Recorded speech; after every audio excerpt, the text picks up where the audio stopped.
Well, we just had a wonderful Ask the Dementia Coach or Ask the Dementor, which is my little play on words, which might not be everybody's cup of tea, but I'm still working through my branding. But we just had our latest episode of Ask the Dementia Coach, where you will see live coaching of real people who are family caregivers of somebody living with dementia. And it is such a blessing to me to do these episodes with people. In this episode, we had a couple of people join, and one was from Ireland, which totally blessed me. And I am so excited to have met a new friend in Ireland. So shout out to Hilda, and thank you for being a part of my community. If you are interested in joining one of these calls, they are always going to be on a Thursday evening, and then the link is in the show notes and on my website, thinkdifferentdementia.com, where you just go to podcasts and then look for the link where you can sign up for next month's Ask the Dementia Coach segment and be a part of this growing community and ask me your questions in real time and get real help for you in your dementia caregiving journey. Well, welcome Miss Hilda and Miss Pam to our second only so far Ask the Dementia Coach segment. And I am super excited that you're here. Miss Hilda and Miss Pam, let me tell you a little bit about how I envision these to go, depending on how many people show up. But what I'd like to start with is just when I bring you on to speak to me, just tell me a little bit about where you live and what your biggest struggle with dementia and dementia caregiving is right now, and a goal for the time that we have together. What would you like to get from this time? What is your biggest struggle? What do we need to try to solve today? So if it's okay, I'm going to start with Hilda, Pam. Is that okay? Uh-huh. All right, Miss Hilda, so welcome. I'm super excited to see you here. Where do you live, young lady? Can you hear me? Mm-hmm. All right. I live in County Cork in Ireland. Wow. Nice. This is the middle of the night, child. I know. It's 11 p.m. Oh, wow. So, what was that question again? Oh yeah, I heard you speak once before, and it was very interesting what you were saying, and in particular that there's a reason for every behavior, and just sort of investigating what is causing a behavior. I thought that was very helpful. Okay. About the fan and the man standing up and sitting down and stopping the fan over his head.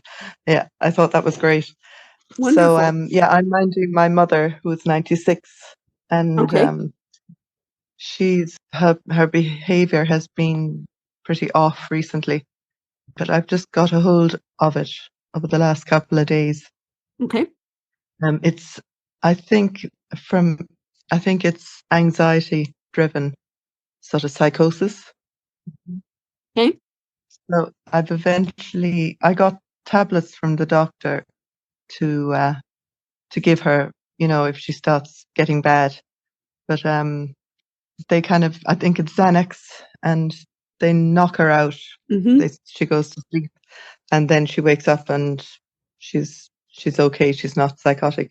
But I've been sort of trying to catch the anxiety in time over the last few days, and she hasn't had a psychotic episode because I'm sort of getting in there early. But Okay.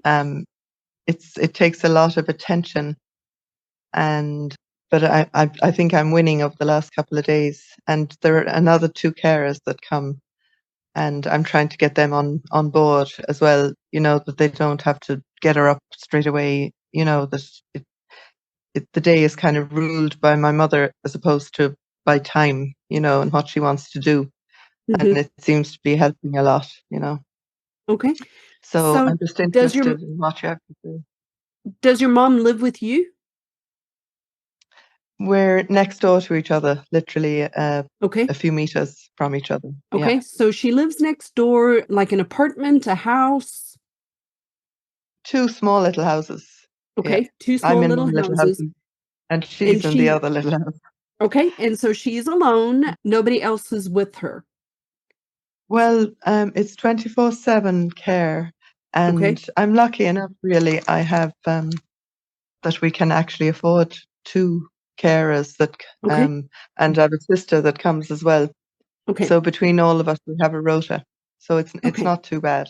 So Yeah, she's not alone for those periods. That's good. she's How never long has your alone, really. mom how long has your mom had dementia? Do you know what type of dementia she has? Um, I don't actually. I From listening to a friend about her father who passed away a few years ago, she mentioned he had vascular dementia, and it sounded like what my mother has because her heart is what's giving out, you know. And when she, I think when she is under pressure or something, I think it affects her mind more, or maybe when she's eating, after she's eaten or something, depending. I'm just kind of imagining that the blood is going to digest food and it's not working so well up in her brain. I think maybe it's after eating and stuff like that. I don't know. I Okay. don't really understand it. How long have you known she's had dementia, though? It's not even officially diagnosed. It's Okay. just she's got a really short memory and she doesn't know where she is a lot of the time, and she forgets that she's actually lives here. You know, she thinks she's in a at someone else's house or at an establishment or something. Okay. And I have to keep reminding her, "You're at home," you know. So So, what would you like to accomplish today? What can I help you with? What's your biggest pressing concern? I suppose maybe her dementia will just be getting worse. I don't know how long she's going to last herself. She's 96. Mhm. But just being able to handle it, I think. Would it be okay if I rephrase what I heard you say and then tell you what I would tell my clients where we need to start? Because I know sometimes when we're talking about it, we're living it and we see all these little bits and pieces. But if I were to summarize what you have just explained to me is your mom is 96 years old, has a lot of heart history, no specific diagnosis, but you've seen the changes over time. Even though she lives alone, she has 24-hour care, and that you're seeing some changes in her behavior and knowing maybe what to anticipate next or what kind of changes you could see, or maybe understanding a little bit more about what dementia is might be helpful to you. What do you think? Yeah, that sounds good. Okay.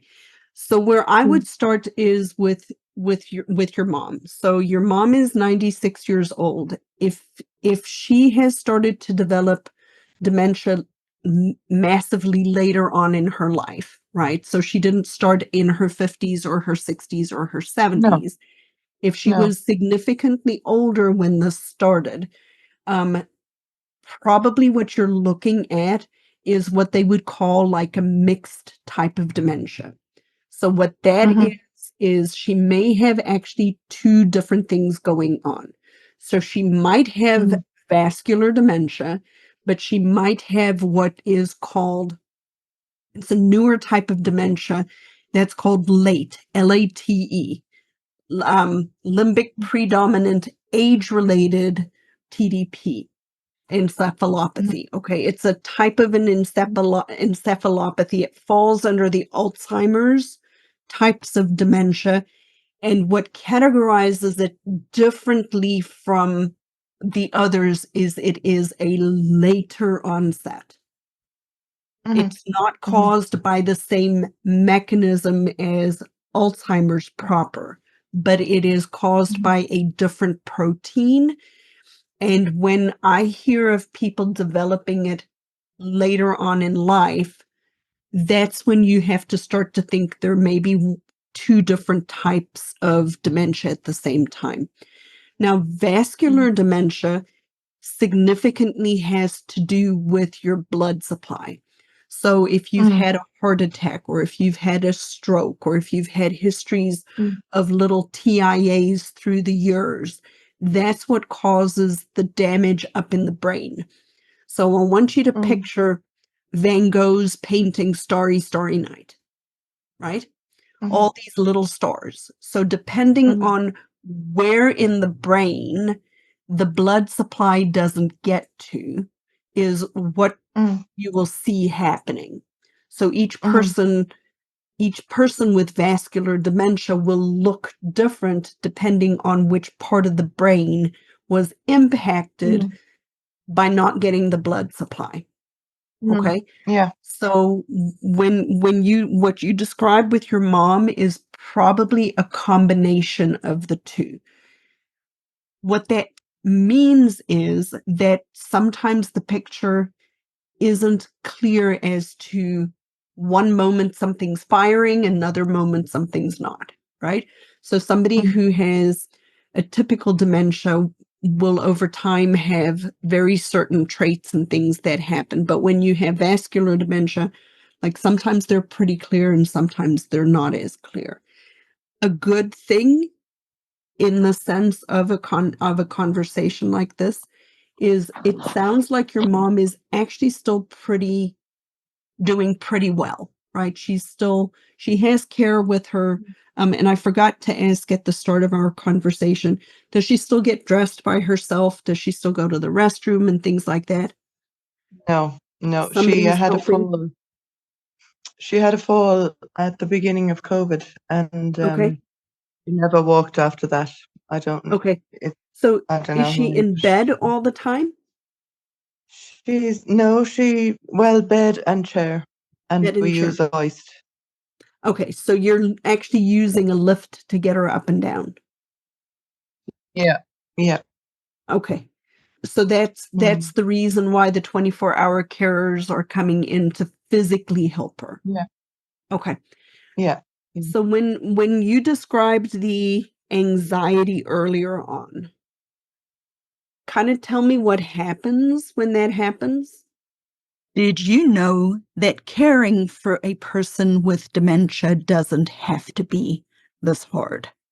If you are struggling and you would like to join our next free workshop, the topic of the workshop is 3 tips how to avoid challenging dementia behaviors without stress, anxiety, or burnout. I invite you to walk away with science-backed dementia caregiving skills that many professionals don't even know after attending this free workshop on Saturday.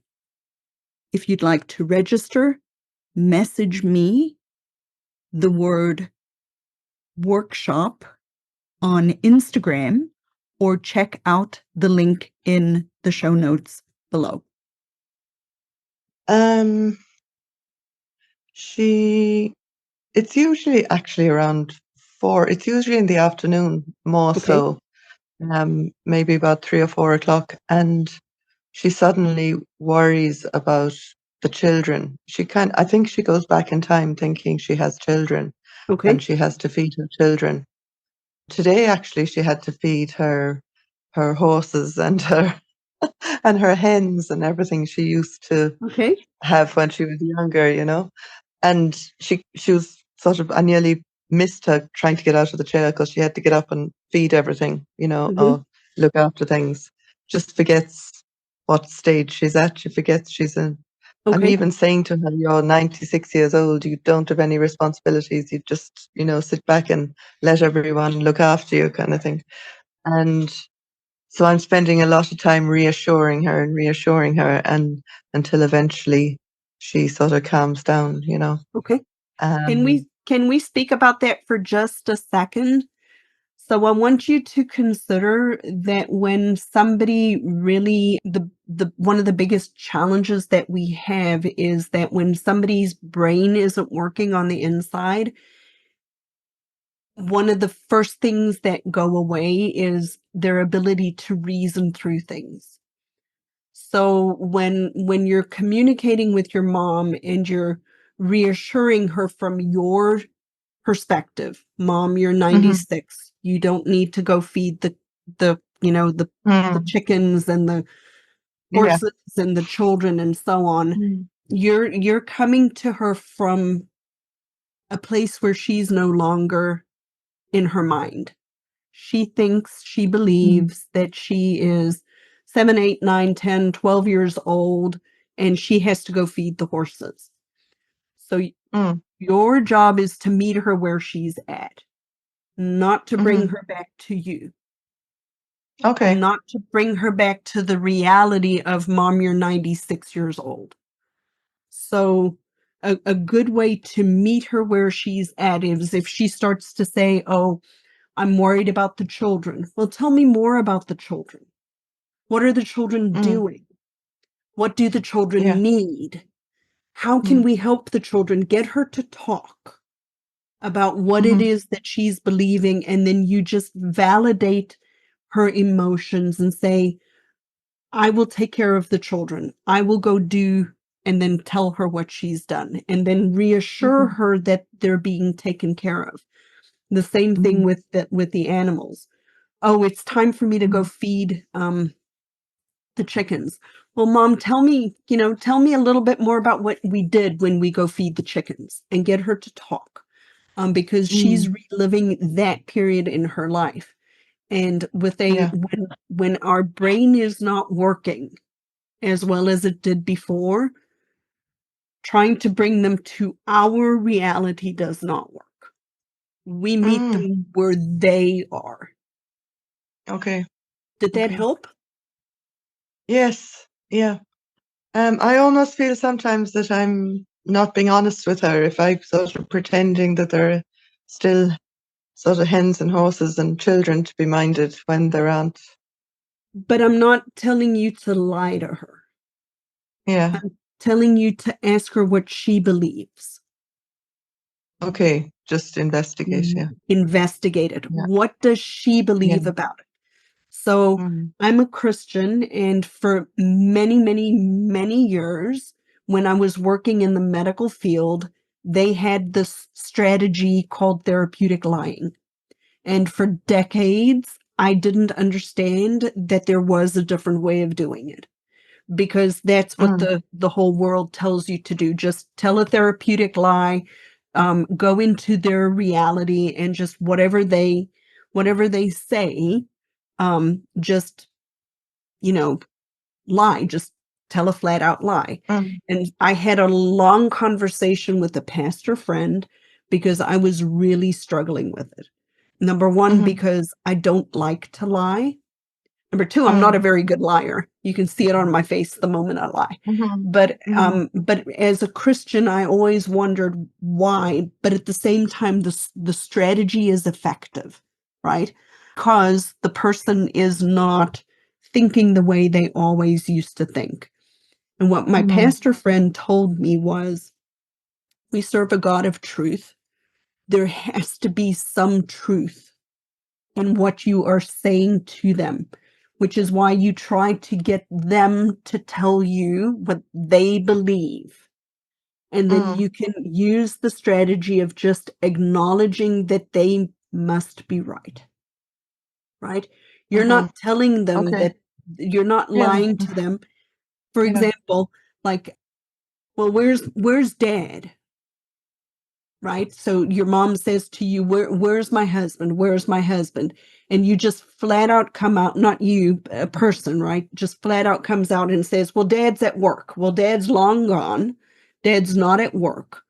That's just a flat out lie to try to redirect the person and not upset them.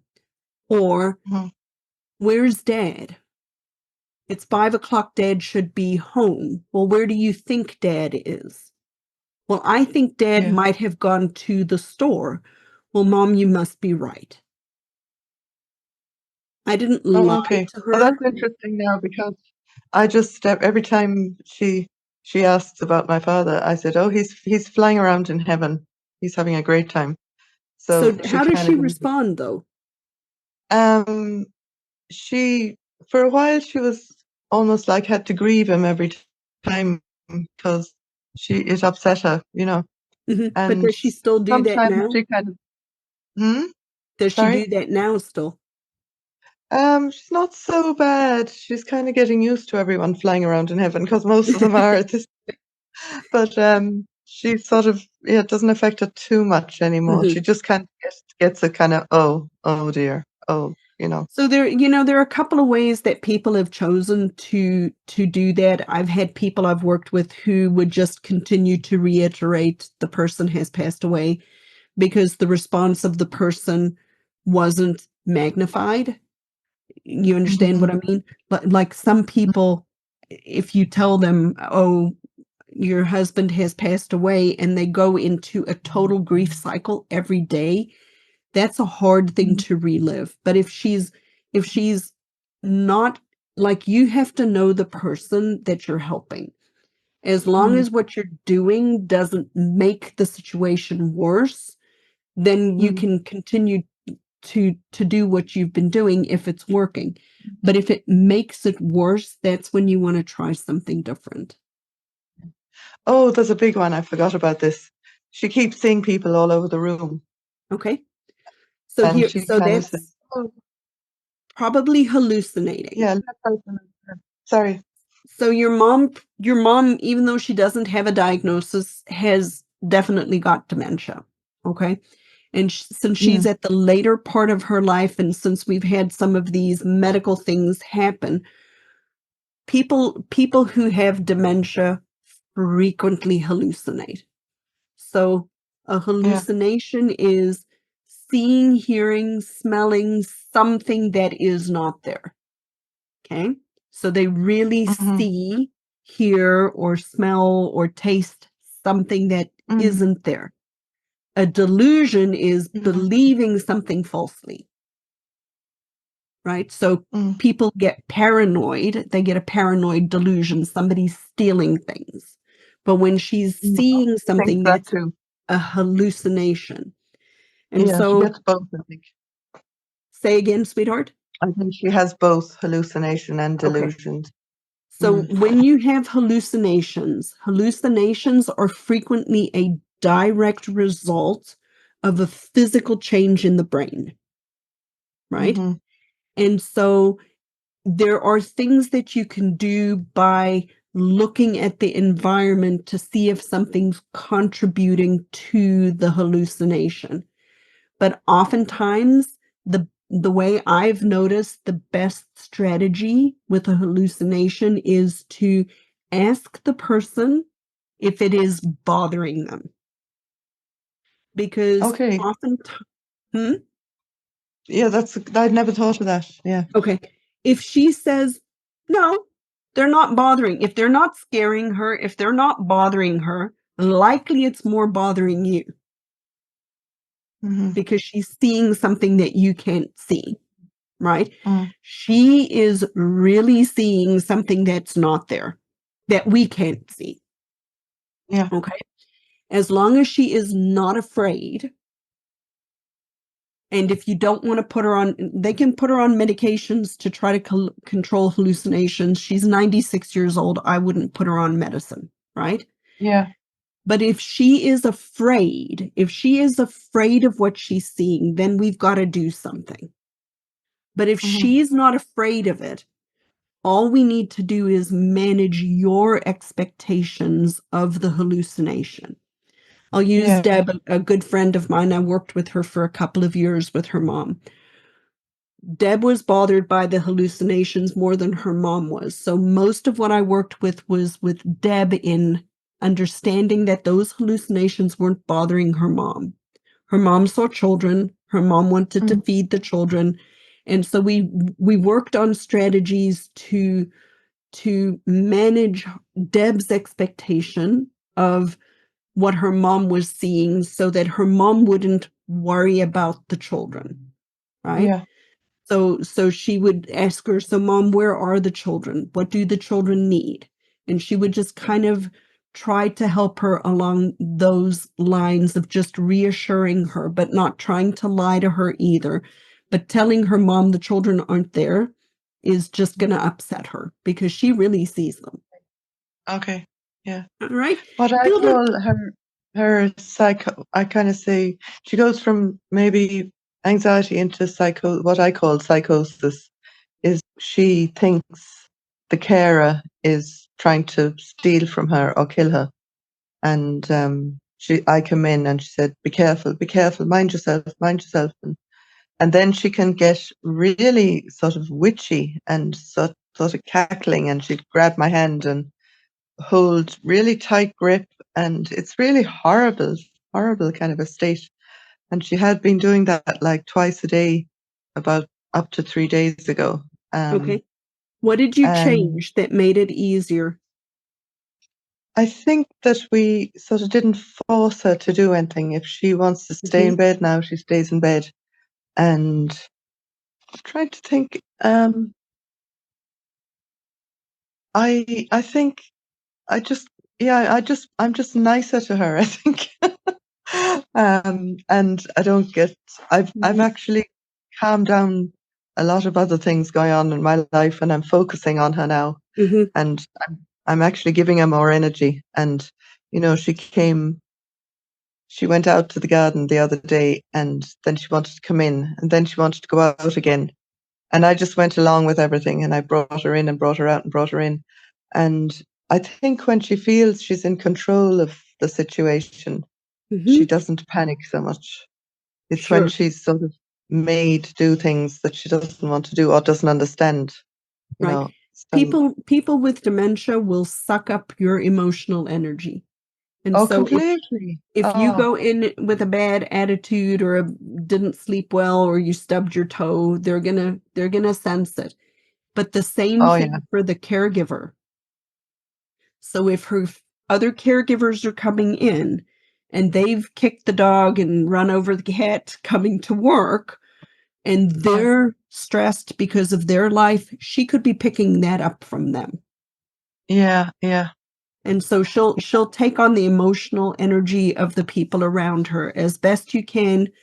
Routine is Hmm. her friend.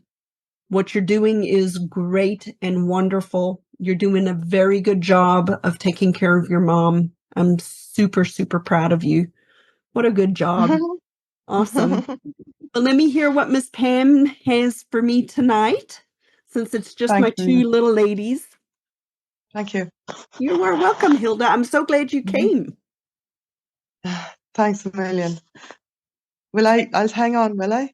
You can, absolutely. You can stay. Okay. I'm just going to mute you, but you're welcome to stay, and then you can listen to what Pam has to ask, okay? Okay. Okay, thanks.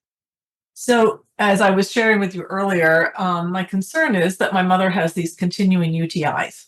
Okay. And, she's going to the pool 3 days a week. And so I don't know what to do with her situation as far as I've got her on cranberry, I've got her on D-Manus, I don't know, I haven't taken sugar out of her diet, which would be a nice thing to do, but I'm not going to fight her at 8. So, Well, we got to pick our poison, right? right. So For I sure. just need to know, what to do. I just recently bought her incontinent Mhm. pads versus doing the menstruum pads, which is what she was using before. She said these are so much better. So I think that tells me that she's leaking more, but it's Mhm. absorbing it better. But she has this funny odor. Her body has a funny odor, and I can't really describe it. She has bad breath. She has bad BO, not like bacterial odor. Mhm. It just has just a funny odor. I don't Mhm. know how else to describe it, but it's probably because she goes to the pool 3 days a week and she's in the Right. chlorine, probably not rinsing. Okay. So, when does mom take a shower? Usually just Tuesday and Saturday. So Tuesday and Saturday. And I know from our previous conversations that when mom goes to swim, you're not always with her. I'm never with her. You're never with her, right? So who takes her to the pool? A friend. A friend. Does the friend watch to see if she's taking a shower or rinsing off after the pool? Okay.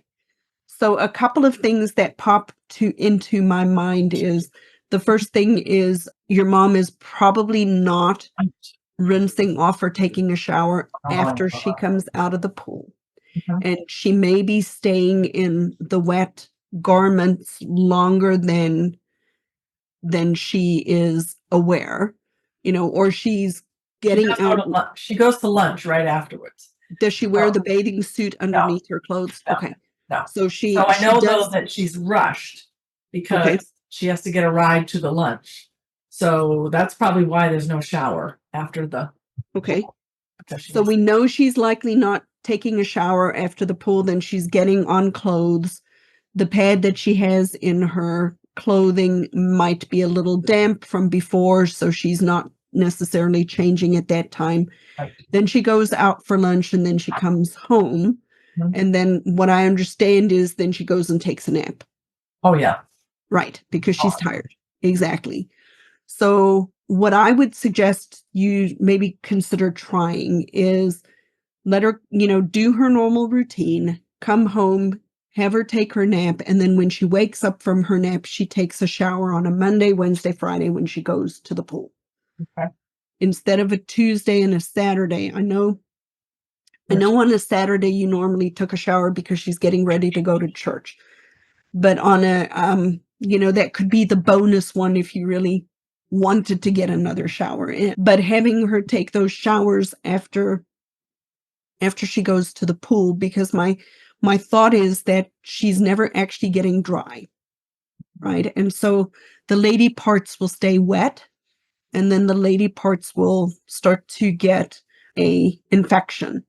And staying damp from it's not necessarily so much the chlorine as the dampness. The constant dampness will cultivate the bacteria. Another couple of things to consider is that she might be getting to a point where she's needing more direct supervision when she's actually showering. When people are in 3 types of buckets of dementia, the first bucket, I think mom's been in up until recently. I think we might be moving into this middle bucket where before she could do everything for herself, maybe just needing some reminders and some cues and so on, not having people take things away, but letting her do it, and quality was still good. I think your mom is moving into the middle bucket where she's kind of think about, when the kids were little, hitting the high spots and the low spots, but not all the in-between spots, right?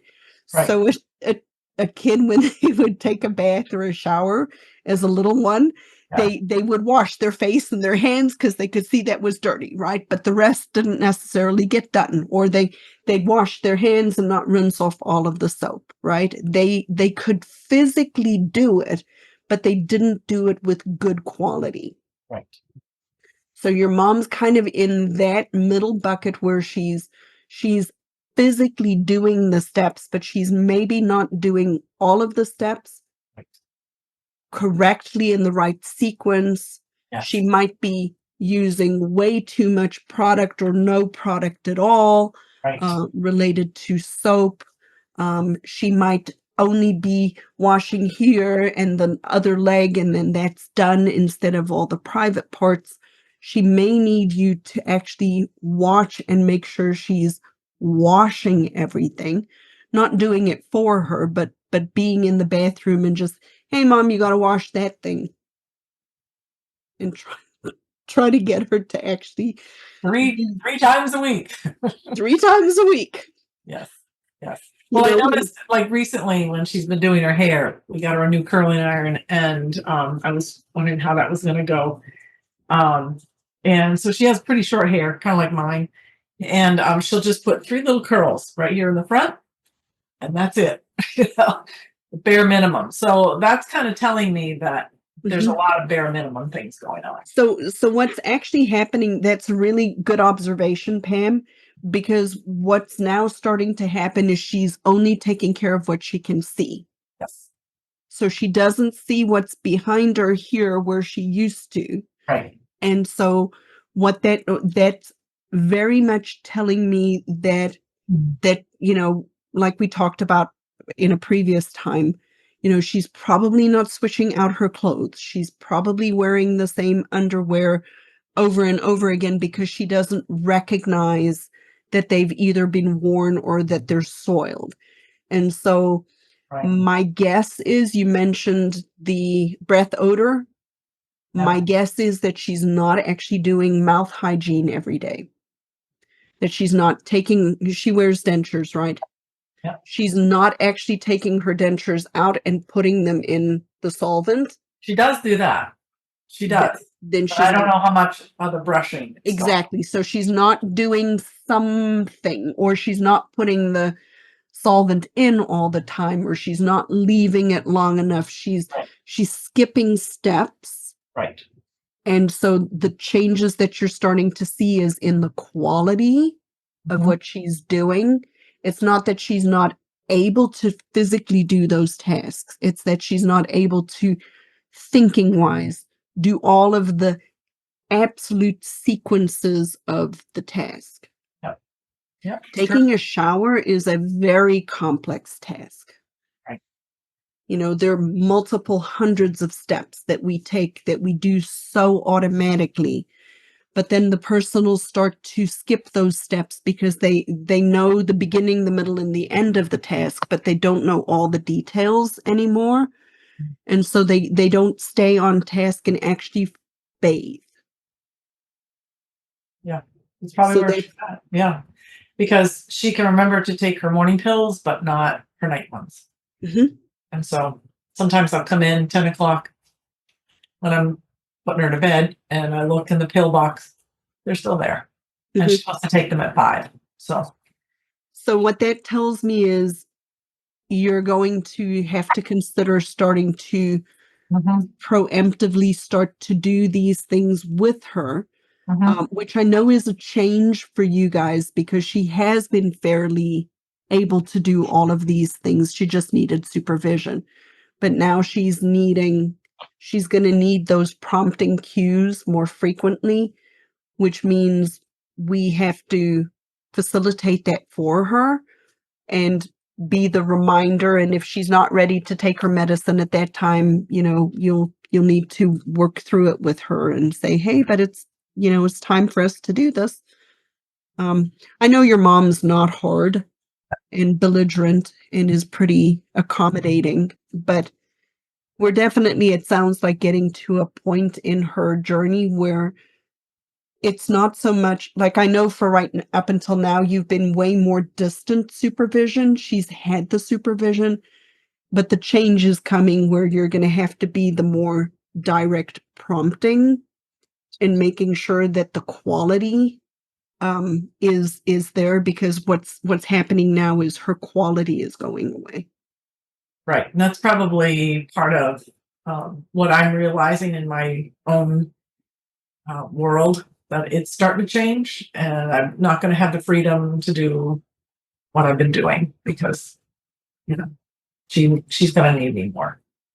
And And I know it's a hard adjustment. hard. Yeah. Very, very hard. I'm not quite there yet with my mom and dad. Well, because you have your dad still. Correct. Right. But if something happened to my dad, I would be moving in with my mom until we could come up with a better plan. Right. Because my mom I think that's where the journey is different. Mhm. With my dad, I had my mom to help with dad. But now that dad's gone and I knew it was going to be that way, but that's why we moved her in. And I'm thankful that we moved her in, but it's been 6 years and starting to see these changes. So, Mhm. yeah. Well, they were 6 good years though. Very good years. Yeah. Yeah. Because it's 6 years later and it's only now starting to Right. But it's actually been 8 years that my dad's been gone. Mhm. So she lived for 2 years on her own and we lived next door. So that helped. we were there. But then we just started seeing her anxiety about being home alone at night and, forgetting to lock the door and burning food. And we thought, it's time, Yeah. So we bought a bigger house and we moved her in with us, and she's very happy here and whatnot. But Most days you're very happy too. yeah, most days. But I think Yep. I just Every feel now like and when then. I'm bad, it's not good. It's okay. That's what I'm here for. Right. All right. Was Yep. that helpful? Yes, very much. Will you try those strategies for me? Yes. Yep. Awesome. Sure will. Wonderful. Well, ladies, thank you so much for being here in my very second Ask the Dementia Coach segment. I'm super excited that you guys were here. Hilda, I'm very glad you joined us today. This was lovely. You were welcome to come back to as many of these as you like. This really is to serve you and to help make new friends all over the world. I cannot believe that you called in from Ireland. That's lovely. Yeah, it's very helpful. Thanks very much. All Yeah. right. Well, guys, the Lord's blessings, and I will see you guys in the next episode. Bye. Okay. Thank you. Bye-bye. Bye.